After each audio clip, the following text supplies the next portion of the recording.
drop commensurate with the growth in production, so as you'd expect. So, yeah. With respect to Autopilot, as of now, we deployed full self-driving beta on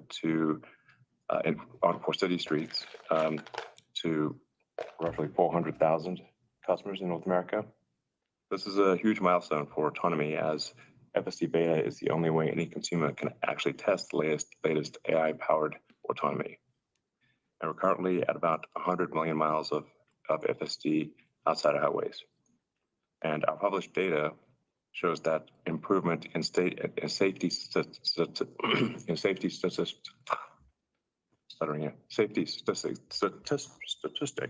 is very clear.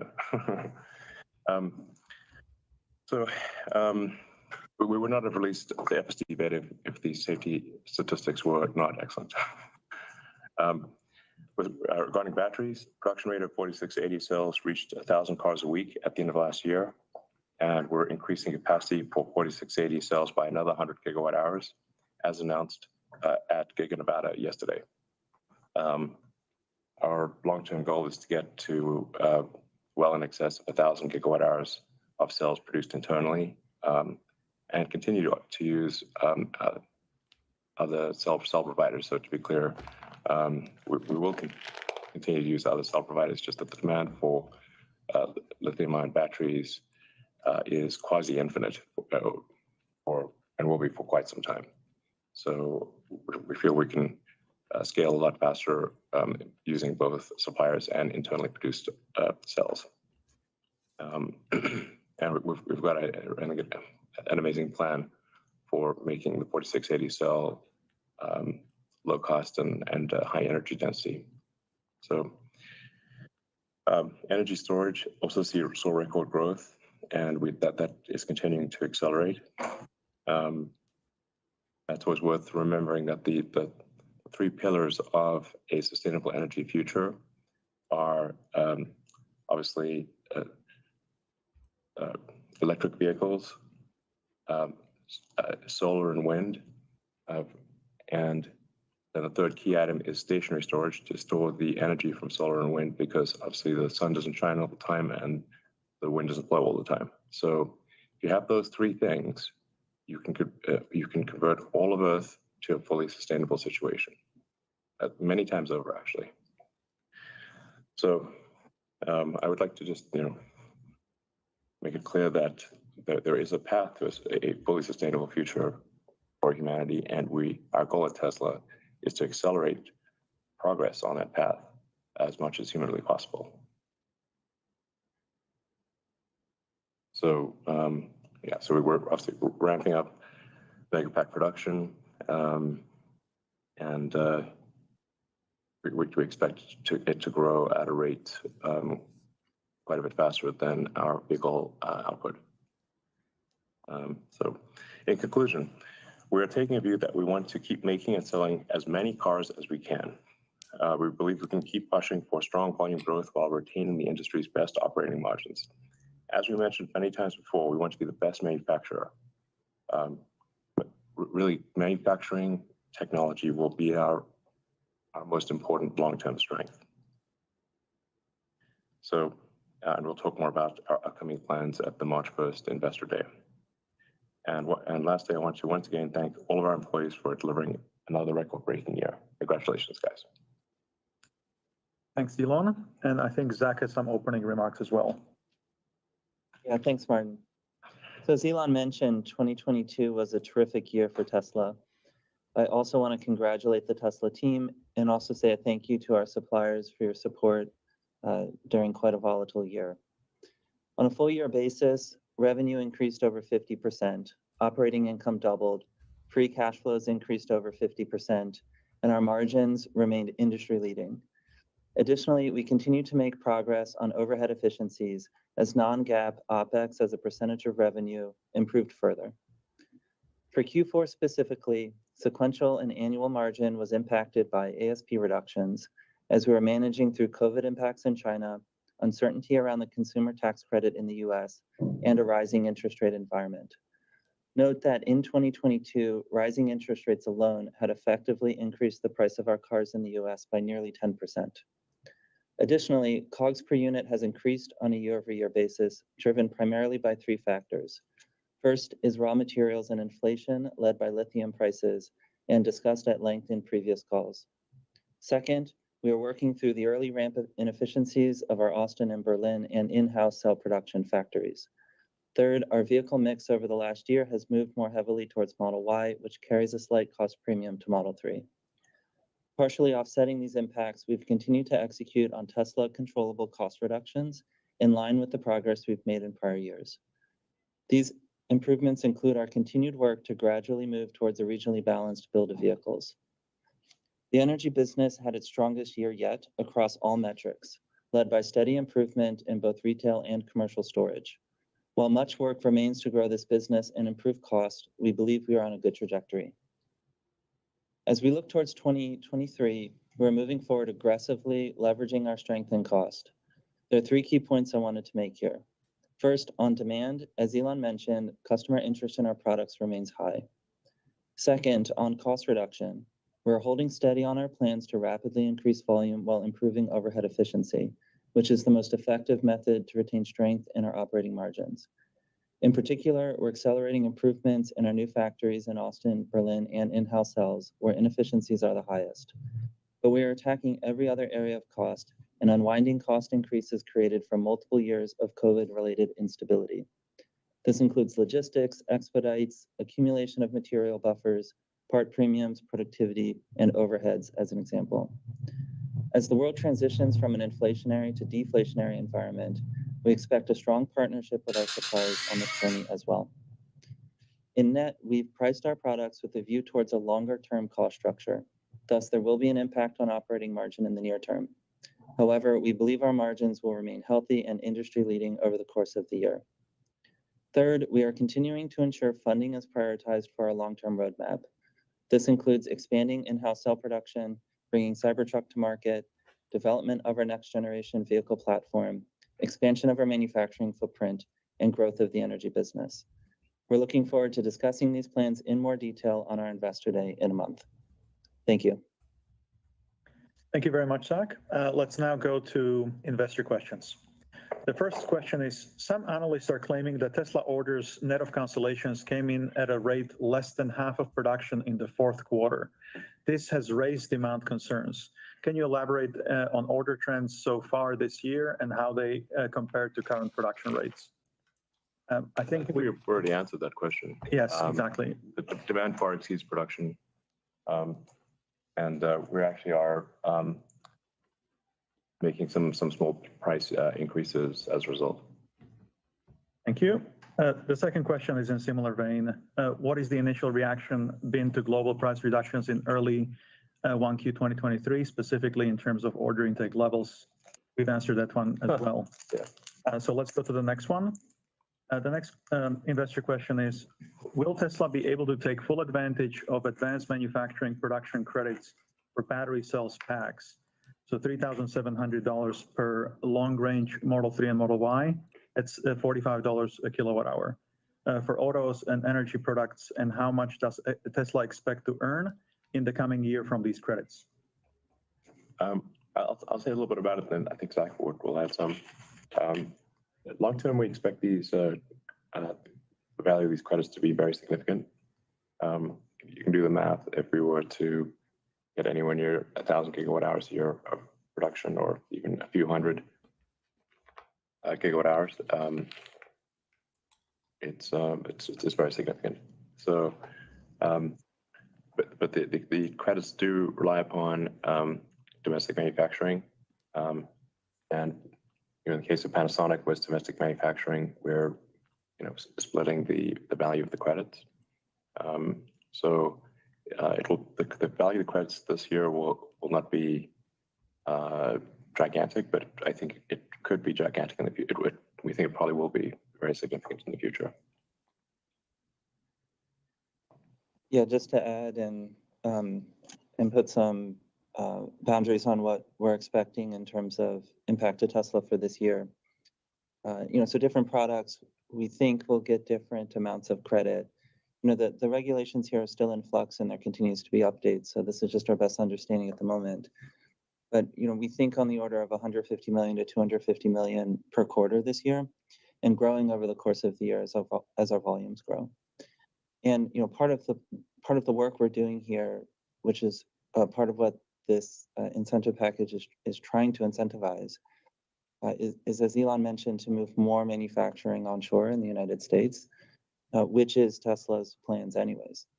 And so I think we're pretty well positioned over the coming years to take advantage of this. But then also, part of what the goal of this incentive package is to improve adoption from our customers. And so we also want to use these incentives to improve affordability as we think about what the price points are on our products going forward. And so as we were thinking about our pricing changes in the US a couple of weeks ago that we announced, we were looking at what the credit benefit to Tesla would be, to make sure that customers are able to receive the benefit not only from this that we're receiving to some extent, but also on the consumer-facing side, which is currently $7,500 per car of tax credit, assuming that subject to the MSRP caps and the income caps. So we want to use this to accelerate sustainable energy, which is our mission and also the goal of this bill. Thank you very much. The next question from investors is, after recent price cuts, analysts released expectations that Tesla automotive gross margin excluding leasing and credits will drop below 20%, an average selling price around 47,000 across all models. Where do you see average selling price and gross margins after the price cuts? Yeah, go ahead. Yeah, I'll jump in on this.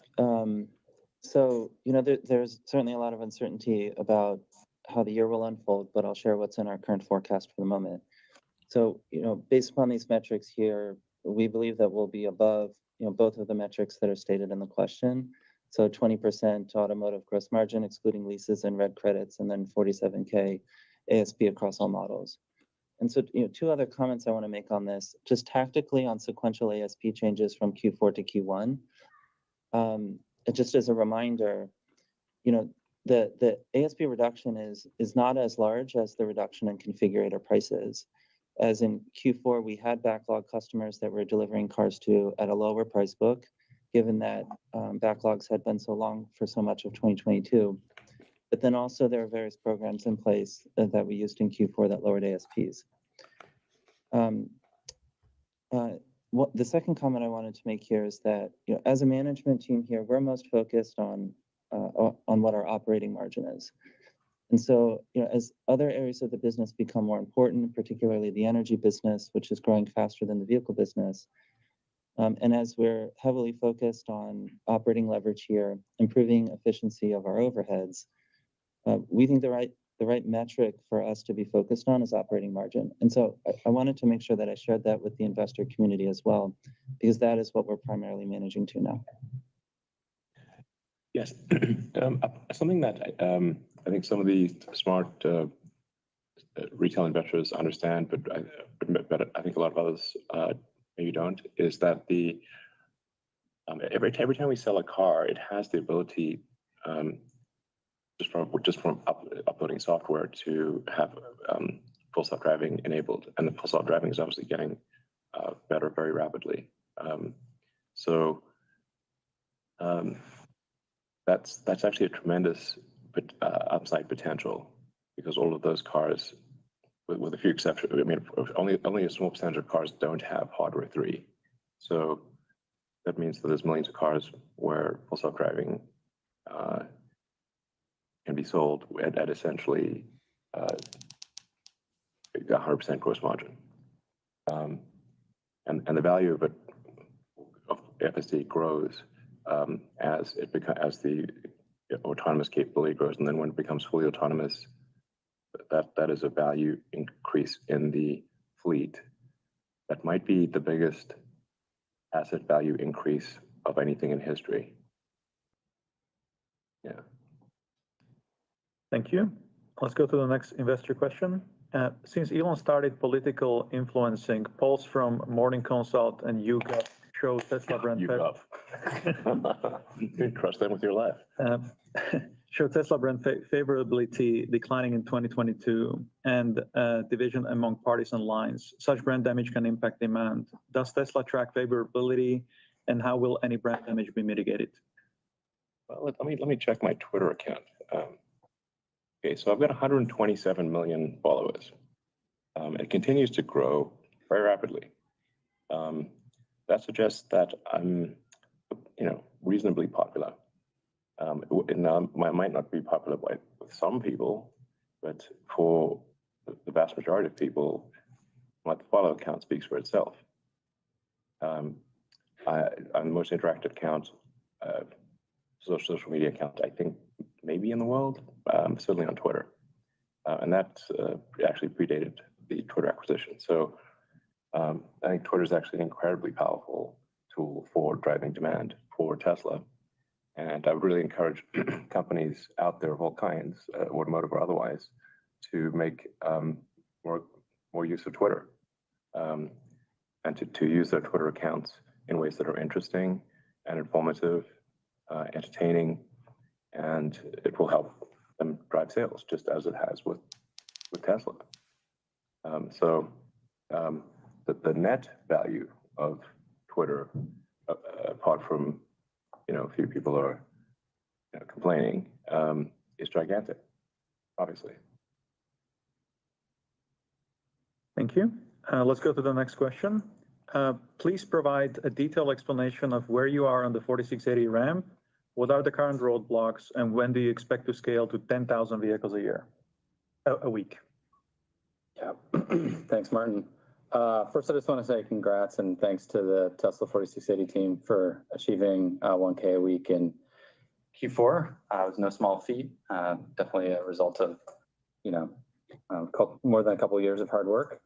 As far as where we stand in Texas, 1 of 4 lines are in production, with the remaining 3 in stages of commissioning and install.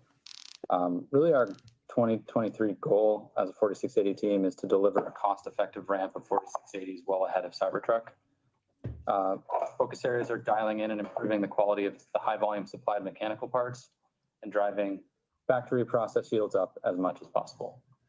Between the two of those things, if we achieve those key goals, we'll be well set up for a major 4680 year in 2024. Thank you. Next investor question is, Elon said previously that FSD hardware 4 will most likely come first in Cybertruck. Is that still the current plan? Do you expect there to be an upgrade path for hardware 3 cars to hardware 4? Yeah, Cybertruck will have hardware 4, and typically, for 2023, Cybertruck will not be, a significant contributor to the bottom line, but it will be in next year. So it's an incredible product. I can't wait to drive it personally. It will be the car that I drive every day. Actually, I'm wearing the T-shirt with the smashed glass.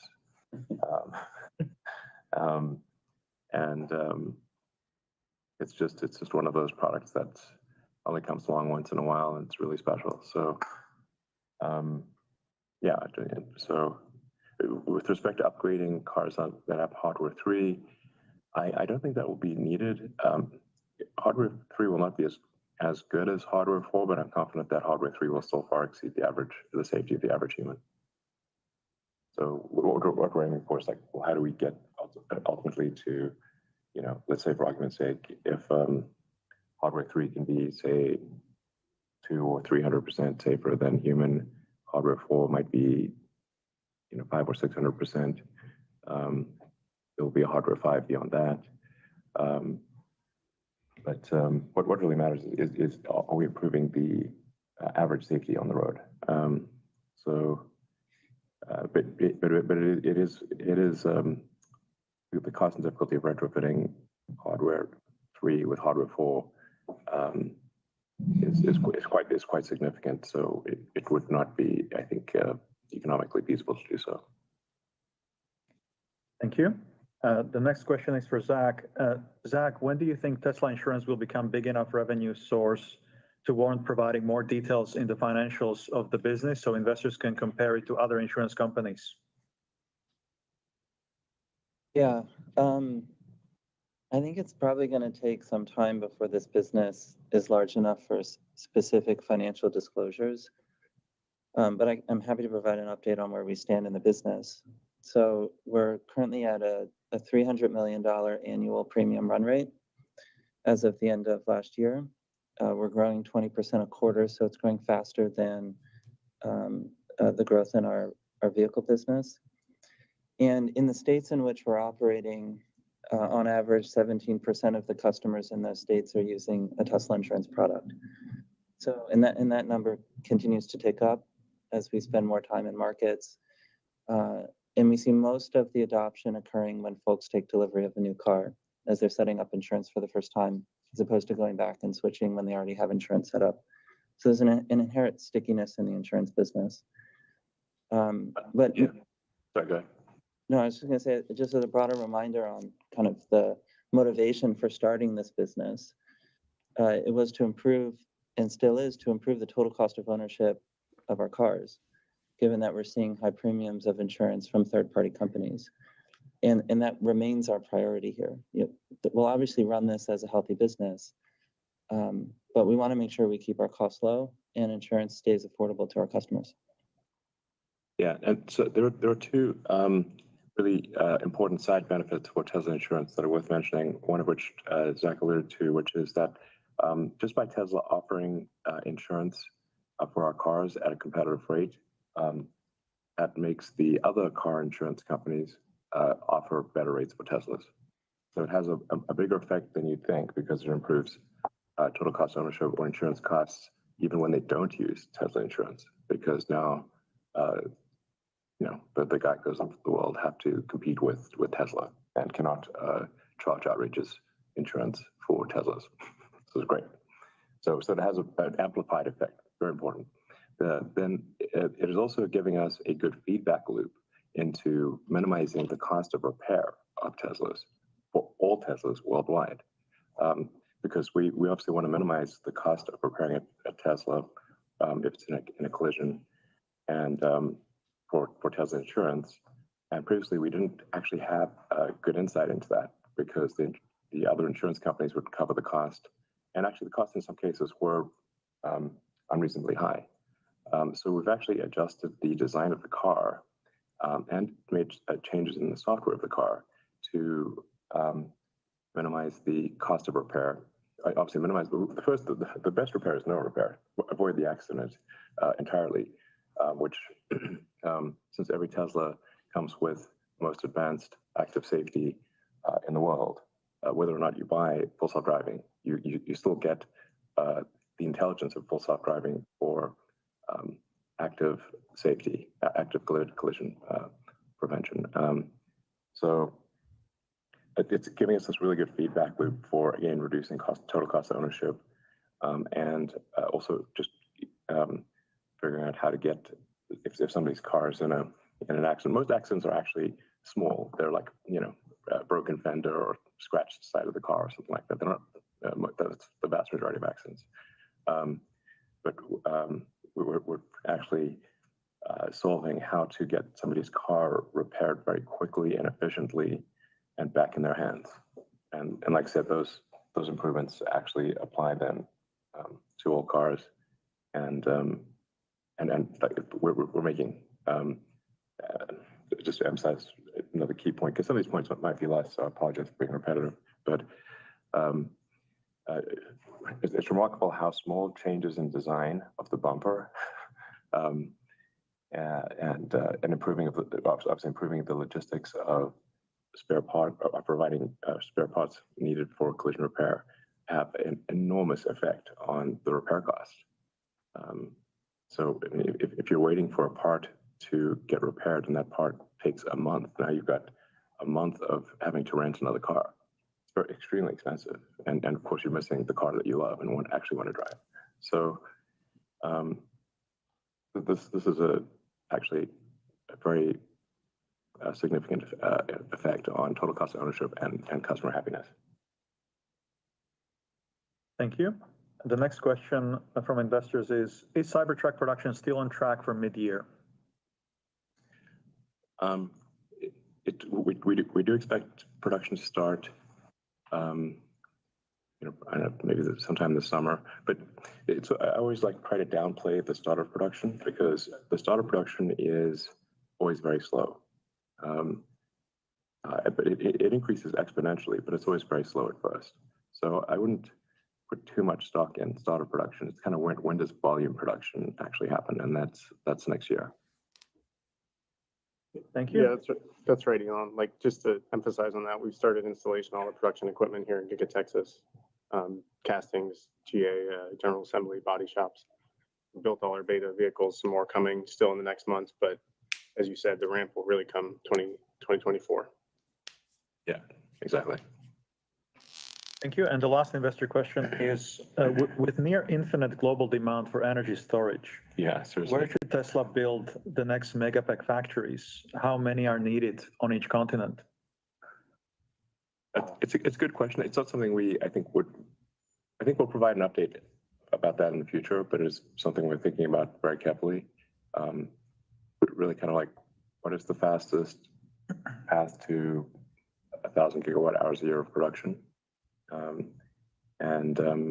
You'll see announcements come out later this year and next that answer that question. Thank you. Okay, and now let's go to analyst questions. The first analyst question comes from Rod Lache from Wolfe Research. Rod, feel free to unmute your mic. I think I'm unmuted. Can you hear me? Yes, we can. Okay, thank you. Firstly, it sounds like your 1.8 million unit volume indication for this year is somewhat more supply constrained and demand constrained. Then I have a follow-up on cost, but is that an accurate statement? Well, okay. I mean, our internal production potential is actually closer to 2 million vehicles, but we're saying 1.8 because I don't know. There just always seems to be some friggin' force majeure thing that happens somewhere on Earth, and we don't control if there's earthquakes, tsunamis, wars, pandemics, etc. So if it's a smooth year, actually, without some big supply chain interruption or massive problem, we actually have the potential to do 2 million cars this year. We're not committing to that, but I'm just saying that's the potential. So, and I think there would be demand for that too. Yeah, thanks for clarifying that. And on the cost side, the numbers that we just saw from you, as you pointed out, were weighed down by the 4860 ramp, the Berlin, Austin, gigacastings processes not at rate. Can you give us a bit of an indication of the headwind that you're absorbing from those things like you did last quarter? And then lastly, on cost, do you think that we can tease out an interesting data point from on where battery costs are headed from this announcement that you just made last night? If I'm correct, it looks like the investment cost per kilowatt hour is less than half of what I've seen anywhere else, maybe $30 a kilowatt hour for that capacity. I don't think we want to say the specific number, but it's interesting if you look at the size of Giga Nevada that is allocated to make 100 gigawatt hours is a small fraction of the size that currently makes about 35. Yeah, I mean, the goals we outlaid at Battery Day on reducing the investment required to deploy cell manufacturing, I mean, that's been a key focus of ours, and the team is doing a good job hitting the marks on that focus. Yeah, and it goes back to the point I was making, and I said this several years ago. I think Tesla's really the competitive strength that will be by far the hardest for other companies to replicate is Tesla being just damn good at manufacturing and having the most advanced manufacturing technology in the world. And if you've got that sort of advanced manufacturing toolbox, you can apply it to many things. and we're applying it now to battery cells. I should also say that we have other products in development. We're not going to announce them, obviously, but they're very exciting, and I think we'll blow people's minds when we reveal them. Tesla has the most exciting product roadmap of any company on Earth by a long shot, and we'll continue to, I think, be in that position. We got more great ideas than we know what to do with here. So the future is very exciting. As I said in the last call, there's going to be bumps along the way, and I think we'll probably have a pretty difficult recession this year. Probably, I hope not, but probably. And so one can't predict the short-term sort of stock value because when there's a recession and people panic in the stock market, then prices of stocks, both value of stocks, can drop sometimes to surprisingly low levels. But long term, I am convinced that Tesla will be the most valuable company on Earth. Thank you. And I think, Zach, there was a question on cost headwind in Q4. Yeah. Our weighted average COGS for the company, if you were to assume Austin and Berlin were at the cost structure of our other factories, it was on the order of 2,000 to 2,500 of headwinds. So I think from there you can back into margin impact of those factories as of end of Q4. Thank you very much. And let's go to the next question from Pierre Ferragu from New Street Research. Pierre, please go ahead. Thanks, Martin. Can you hear me well? Yes. Yeah. Excellent. Zach, I'd like to follow up on the data point you just gave on cost. If I look back at the COGS per car, you guys bottomed close to $36,000 in the middle of 2021. And then the number went up as you had to face with inflation in input costs and the ramp of Berlin and Texas. And this quarter, I think we are close to $40K, and we peaked maybe close to $42,000 at some point last year. And so my question from here is, how much time do you think it takes you to get back to this kind of 36K, which would mean, Berlin and Texas and like the input cost, all that stuff is normalizing. Is that and that would be like a kind of like a 10% decline in the COGS per car. Is that something we can hope to see this year, or is that too optimistic? The Austin and Berlin ramp in efficiencies in 4680 will make a substantial amount of progress on that over the course of the year, and that's within Tesla's control. We're doing a lot of work on cost reduction outside of that, and we talked about supply chain costs, expedites, logistics, attacking everything. On the raw materials and inflation side, where lithium is the large driver there, and this was a meaningful source of cost increase for us, we'll have to see where lithium prices go.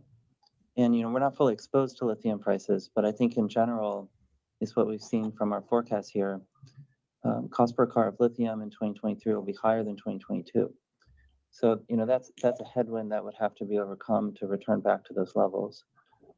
So I don't think we'll get there this year, but I think we'll make progress. And we'll continue to find ways to offset these raw material costs that we don't have control over. And is there anything on that? Yeah, like on the non-cells raw material, we begin to capture, benefits of indexes tapering off. But due to the length of various supply chains, it does take time before this is reflected in our financials. And while aluminum is down like 20% year over year, steel is about 30% down year over year. The global non-cells raw materials market continues to be influenced by geopolitical situations in Europe, high production costs due to labor cost increases and energy spikes, and disruptions due to natural disasters like typhoon in Korea 4 months ago, pandemic lockdowns. So we believe that meaningful price corrections will ultimately come, but it remains uncertain exactly when. In the meantime, we continue to redesign supply chain to make it more efficient and work with our supplier partners to find more efficiencies, streamline logistics and transportation to reduce costs. Excellent, thank you. And I have a Yeah, quick. and Sorry, you wanted to say something? I was just going to say, we're also, our fleet is starting to mature, the 3Y fleet, and we're gathering a lot of data out of that fleet to understand how we can sort of bring some margin that we didn't know we had out of the product. So over the course of 2023 on the powertrain side, we're actually going to go after sort of some materials where we're paying for more performance than we need, or we have more content than we need without impacting reliability at all. And that will actually add up to a pretty significant cost reduction on the powertrain side over the course of 2023. So we're not just sort of relying on supply, we're also doing design actions to bring cost out. Yeah, and my guess is if there is if the recession is a serious one, and I think it probably will be, but I hope it isn't. That would lead to meaningful decreases in almost all of our input costs. So I would expect to see deflation in our input costs most likely, which would then lead to better margins. I'm just guessing here. So this is, but that would be my guess. Excellent.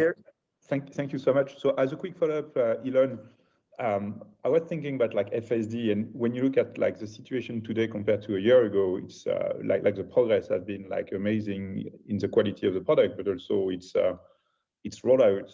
And so I was wondering, how much is this like impacting the take rate of FSD today? So do you already see that people are getting more excited by FSD because they see it around them on 400,000 cars and they see the value of the service already? Or is that too early to really see like to expect like an uptick in the take rate? The trend is very strong towards use of FSD. And as you allude to, with each incremental improvement, the enthusiasm obviously increases.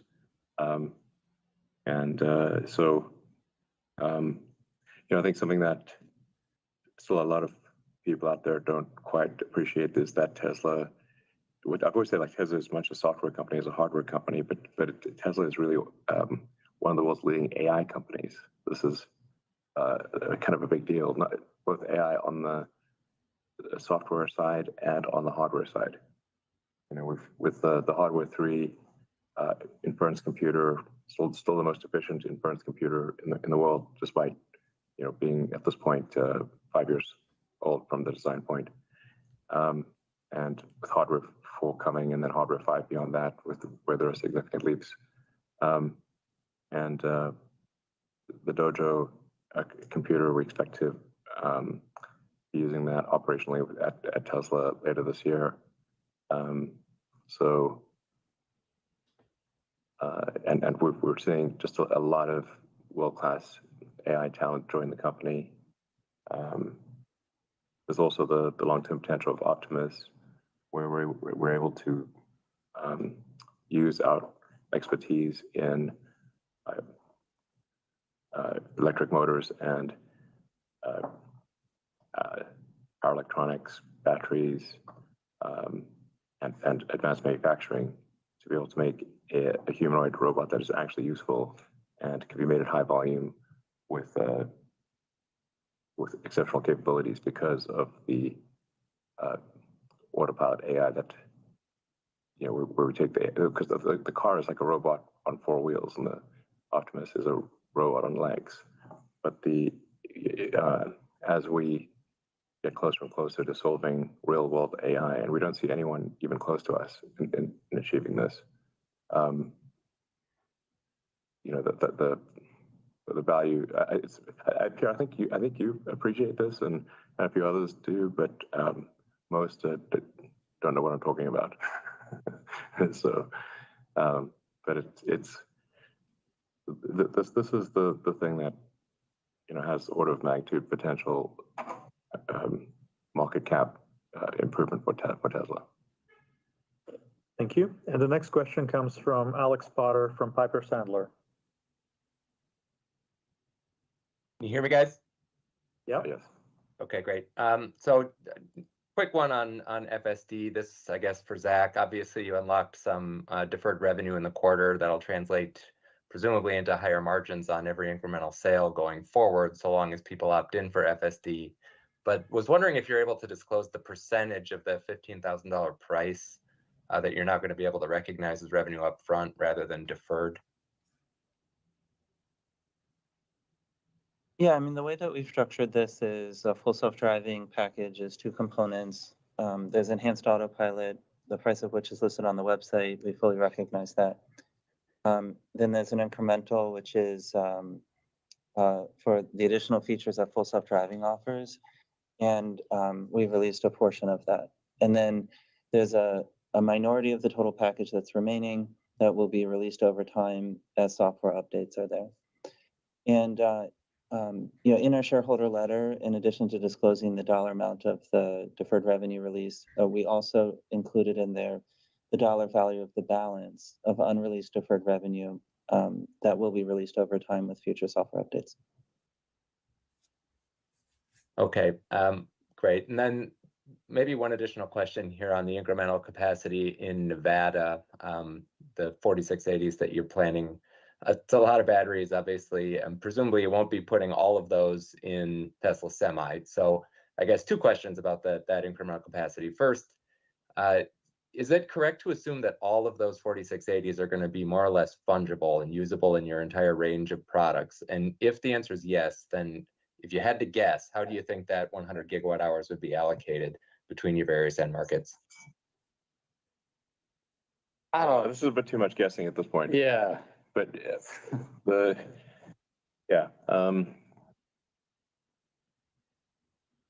I mean, you're right. Not all of the 100 gigawatt hours are going to go into the semi trucks. That is correct. I mean, we can. let's say like we I alluded to a number of future products. Those future products would use the 4680. Thank you. And the next question comes from George from Canaccord Research. Hi, everyone. Thanks for taking my question. So you recently adjusted prices, and that may have put many of your competitors in the back foot. In addition to that, capital markets have recently gotten a lot tougher. So with those factors in mind, I'm curious how you see the current competitive landscape changing over the next few years, and who you see as your chief competitors 5 years from now. Well, 5 years. 5 years is a long time. I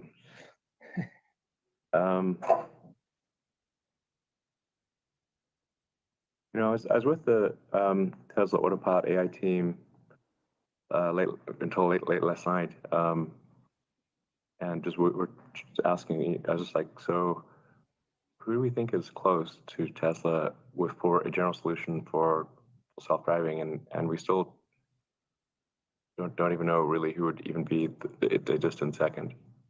So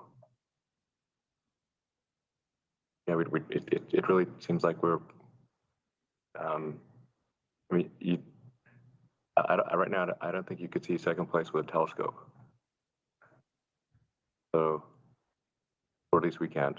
That won't last forever. So, in 5 years, I don't know. Probably somebody's figured it out. I don't think it's any of the car companies that we're aware of. But I'm just guessing that someone might figure it out eventually. So, yeah. I mean, beyond that, Elon, like in the vehicle space, even though the market's shrinking, we're growing, and EVs have doubled almost year over year. So, like, whoever keeps up with the trend of EVs is going to be our competitor. And the Chinese are scary. We always say that. But like, a lot of people always look at the EV market share, but we always look at it as how much of the total vehicle space do we have, and we're just going to keep growing in that space. There's 95% for us to go get. Yeah, and I don't want to say like I think we have a lot of respect for the car companies in China. They are the most competitive in the world. That is our experience, and the Chinese market is the most competitive. They work the hardest and they work the smartest. that's so a lot of respect for the China car companies that we're competing against. So if I were to guess, it would probably be some company out of China is the most likely, to be second, to Tesla. But we are the Tesla China team is winning in China. And I think we actually are able to attract the best talent in China. So hopefully that continues. So yeah, super fired up about the future, and yeah, well, it's going to be great. Just as a follow-up, the Inflation Reduction Act has created huge tax incentives for commercial vehicles. You mentioned an incredibly interesting product pipeline. Are there maybe some plans to accelerate commercial vehicle form factors outside of the Tesla Semi to help accelerate EV adoption? Well, I was basically saying that, yes, but I'm not going to give you details because this is nice try. Yeah, of course. So, we have to always look at like what is the limiting factor for new vehicles, because if for the longest time we've been constrained on total cell, lithium-ion production output, and so people say like, why not bring this other car to market or that other car to market? Well, it doesn't really help if all you're doing is shuffling around the batteries from one car to another. In fact, it hurts because you add complexity, but you don't add incremental volume. So it's sort of pointless. In fact, counterproductive to add model complexity without solving the availability of lithium-ion batteries.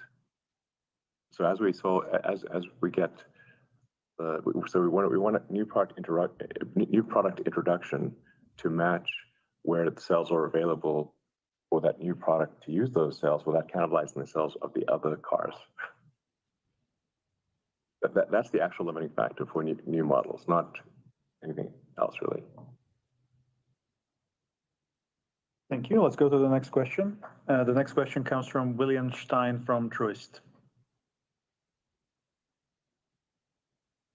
Great. Thanks for taking my question. Elon, you started to answer this earlier, but I like to ask this question about the AI elements of your business and ask if you could comment on progress around Dojo and Optimus and your anticipation for the likelihood, for example, for the company to disconnect the GPU cluster in favor of Dojo and to have some market achievement in Optimus? Yeah, I mean, obviously, since we're still at the early stages, there are big error bars in any predictions. So it's like easy to predict the long term, but hard to predict the time in between now and then. But we think Dojo will be competitive with the NVIDIA H1 at the end of this year, and then hopefully surpass it next year.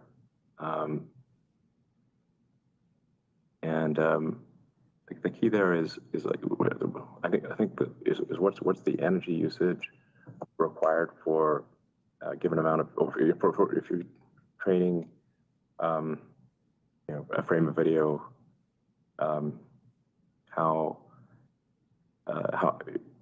what's the energy cost required to do that training? We think probably we said this already actually at AI Day 2, so it's not new information, but we do see potential for an order of magnitude improvement relative to GPU, what GPUs can do for Dojo, which is obviously very specialized for AI training. It's hyper specialized for AI training. So wouldn't be great for other things, but it should be extremely good for AI training. So just like if you do an ASIC for something, it's going to be better than a CPU. This is sort of in some ways like a giant ASIC, and we're able to. Since we're operating one of the biggest GPU clusters in the world already, we've got a good sense of how efficient the GPU clusters operate and what Dojo needs to do in order to be competitive. But we think that it does have a fundamental architectural advantage because it's designed not to be the GPU is trying to do many things for many people. They're trying to do graphics, video games. It's doing crypto mining. It's doing a lot of things. We're just doing one thing, and that is training. And we're also optimizing the low-level software so that it at a very sort of bare metal level. So it's just insanely good at efficient training. And the intercommunication between the Dojo modules is extremely high. So you're not going across an Ethernet cable. It's like, so anyway, we see a path to an order of magnitude improvement in the energy efficiency per given unit of training. But we also have to achieve that, and so that when will it be achieved? It's hard to say, but we do see a path to get there. And then also in inference, like once you've got something trained, well, if you want to have a product, that's a consequence of that training, and that product may not be anything to do with cars. Then the efficiency of inference is extremely important. And we also have by far the most efficient inference computer with the FSD computer in the car. This has potential for products that aren't even really in automotive. Thank you. William, do you have a follow-up? Yeah, it sounds like the 1.8 million units you expect this year is supply, not demand limited supply. It sounds like by the lithium batteries. If you were to become demand limited, can you talk to us about your propensity to use price and your relatively high industry margins to grow units and share? Yeah. To be clear, the 1.8 million is not cell supply limited. We did address that number earlier in the call. I don't know if you want to answer. Yeah, it's roughly. A cell supply is roughly matched with that, and this is 1.8 million cars. If we get lucky, it could be more, and then the rest would go into stationary storage, the Powerwall and Megapack.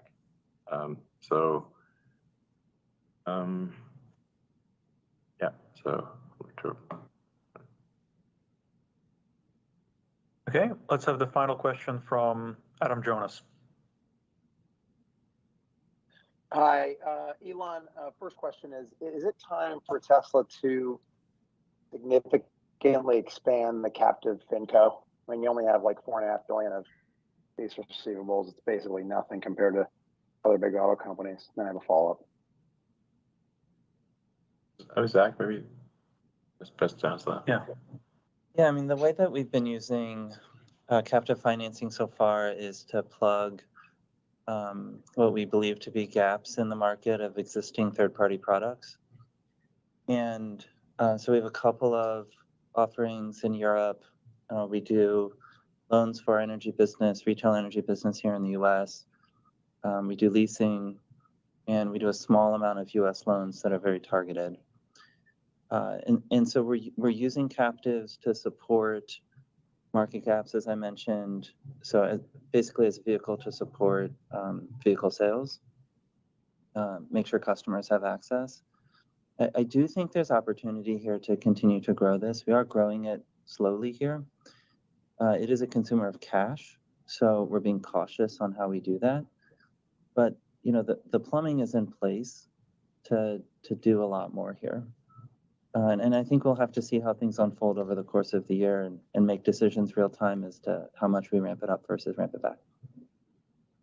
I think if we see a severe recession this year, which, like I said, hopefully we don't, in severe recessions, cash is king big time because it's in such short supply. So we want to be cautious about using cash for loans and that sort of thing for cars. You know, I feel we're in a very strong position to get through a recession because we really don't have any debt, and we've got over $20 billion of cash, which is great. Actually, the cash is earning a ridiculous return, not a good return. So it's like non-trivial. The interest rate is actually means the 20 billion is earning like quite a good amount. And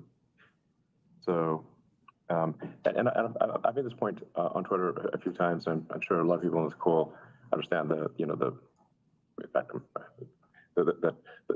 basic value of a security is a function of the risk-free rate, or we'll see how risk-free it really is, but of the T-bill rate. So if you've got, I think if I recall correctly, the S&P 500 has a long-term rate of return of roughly 6%.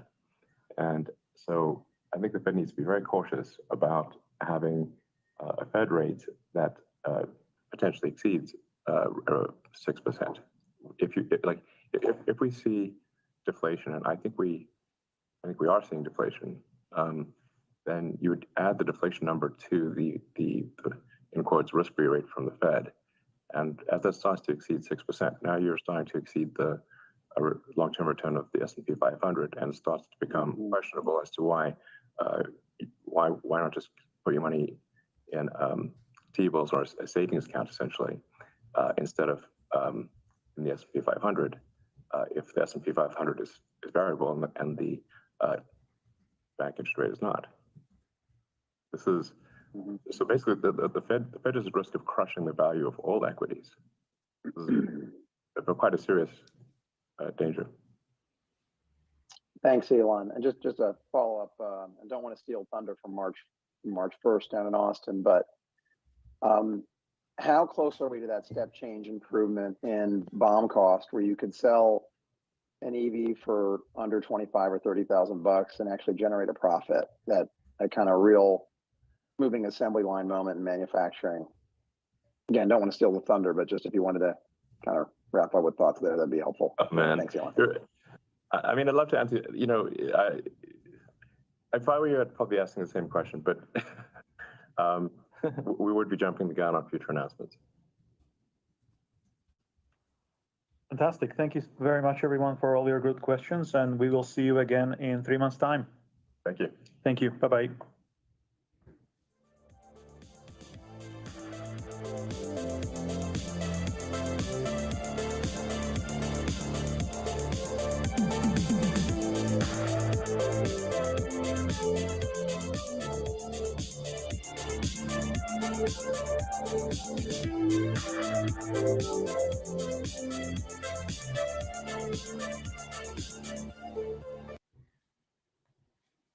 Okay, so that was the earnings call for Tesla.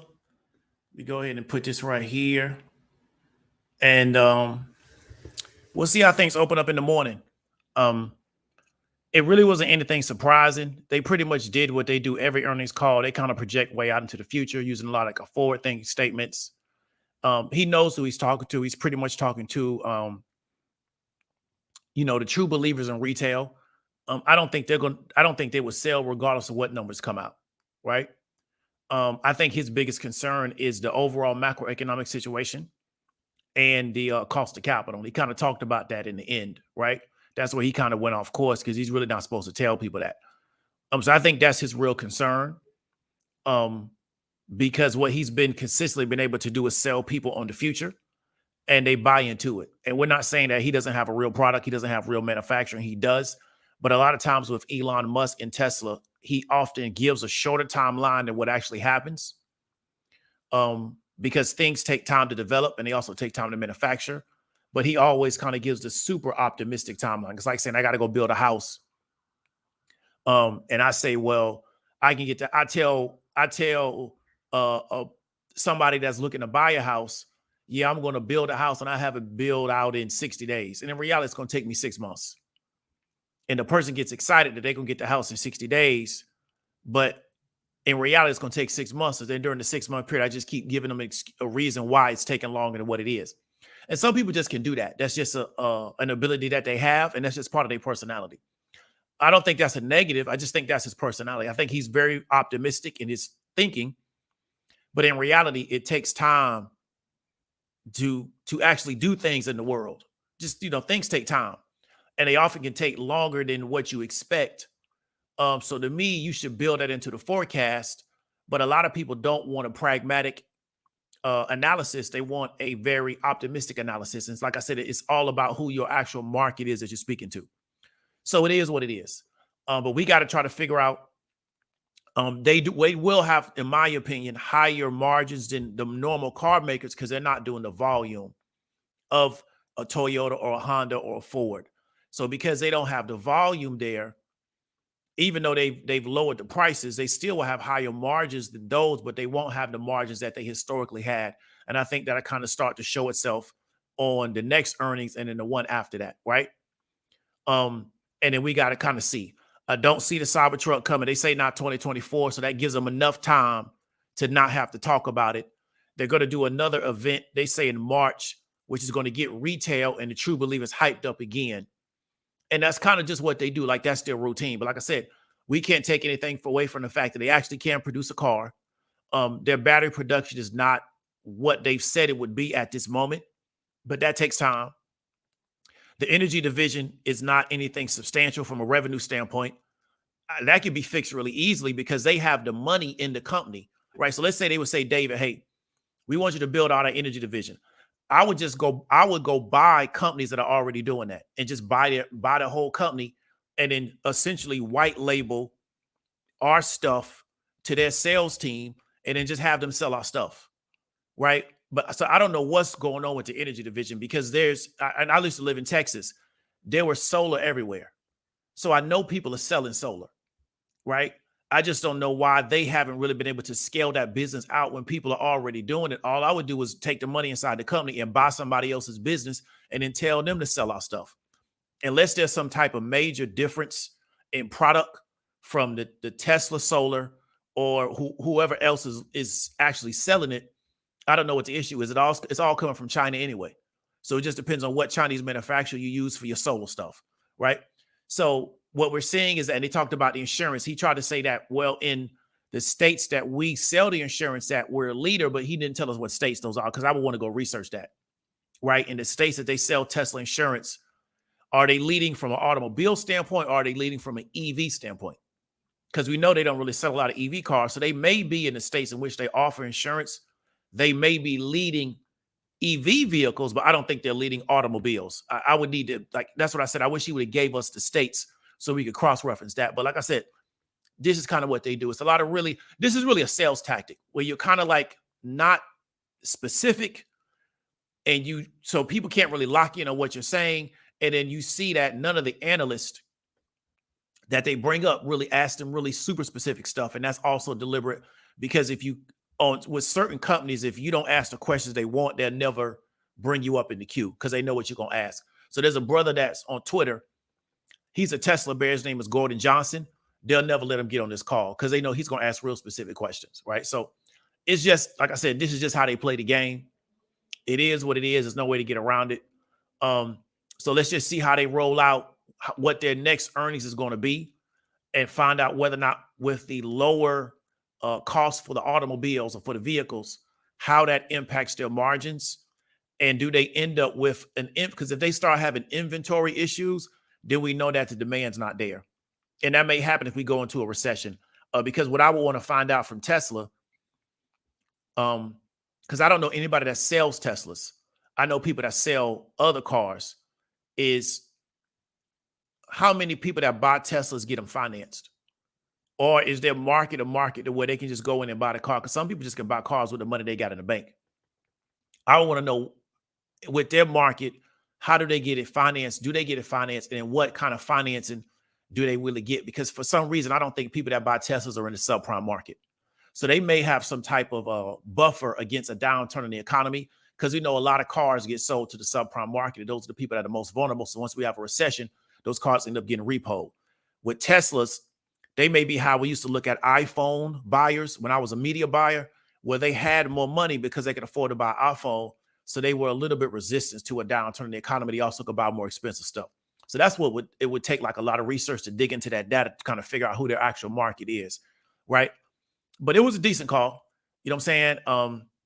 I'm looking forward to also Apple. I think that's maybe next week or the week after. But this is like the second big tech call, because I listened to Microsoft yesterday and they got it down for the whole year, right? Their server business is doing decent. I'm sorry. Their cloud business is doing decent, if I said that correctly. I think it's the cloud business is decent, but it's not what they think it's going to be. And they said that they believe that businesses are not going to expand in that area as much. Another earnings I got to catch, I'll catch that later on tonight because it'll be recorded, is ServiceNow, right? I was bearish on them, but they have been shooting up the past few weeks. So I didn't play it because I didn't want to get caught in a squeeze. But I want to try to figure out if Microsoft is telling us that people are not expanding into the cloud space. ServiceNow is an ancillary to the cloud space. Has that rolled into their business? So let's see how things open up tomorrow. And let's also see how it impacts the other EV companies, especially the Chinese EV companies, and also like Ford. And then we can take it from there. So I don't want to keep y'all too long because I know we already been here an hour. Appreciate everybody for coming through. So let me read out the super chats real quick, man, and we're going to get up on out of here. So Terrence, man, I appreciate the $4.99. Greg, your mama, I appreciate the $5. Let me see the other one. Maurice Parks, I appreciate the $5. And I was about to say, Mr. G, man, I appreciate the shout out, man. You're just trying to get people used to listening to this type of conversation and kind of understanding that, when you listen to Elon Musk, he don't sound like Superman. And I think we got to start realizing that, like, a lot of these people that we've been told are like these, these super people that walk on water. I don't know how this guy would ever testify in court. To me, a lawyer would rip this guy apart because he don't sound like he's telling the truth. But, it is what it is. So one of the reasons why I want people to listen to a lot of these calls is to understand that a lot of these people that have been promoted to us in media, when you actually listen to them talk, especially when they have to answer questions, they don't sound like anybody different. They just sound like a regular person, and then you start to kind of understand that there's maybe something else going on that I may not be aware of, and to get a little bit more insight on how this system actually works. So I appreciate everybody for coming through. Raven, I appreciate the $4.99 super chat. Y'all be safe, and I'll talk to y'all later.